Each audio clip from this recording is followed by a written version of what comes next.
Pain మేనేజ్మెంట్లో మాత్రము మన దాంట్లో సర్జరీ ఏం లేదు కాబట్టి మేము చేసేది ఏంటంటే ఎగ్జోజోమ్స్ ఇంజెక్షన్ ఉంటుంది.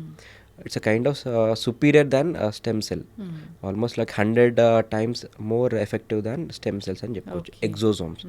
అండ్ వీటితో పాటు వీడు ఇంట్రాఆర్టికులర్ ఓజోన్ ఇంజెక్షన్. సో ఈ ఓజోన్ ఆర్థ్రోడయాసిస్ అంటాం. సో దీంట్లో భాగంగా ఏం చేస్తామంటే జాయింట్ క్యాప్సుల్లోకి మనం నీడిల్ ద్వారా ఓజోన్ గ్యాస్ తోటి జాయింట్ని ఆర్థ్రోడయాసిస్ అంటే గ్యాస్ తోటి దాన్ని సపరేట్ చేయడం. సో సపరేట్ చేసినప్పుడు లోపల ఆక్సిజన్ అనేది సర్క్యులేట్ అవ్వడం. సో ఆక్సిజన్ అనేది ఎప్పుడైతే ఓజోన్ బాగా కాన్సన్ట్రేషన్ తోటి ఇవ్వడం జరిగితే లోపల యాంజియోజెనిసిస్ అంటాం, అంటే న్యూ బ్లడ్ ఫార్మేషన్, కొత్త రక్త నాళాలు ఫామ్ అవ్వడం జరుగుతూ ఉంటాయి.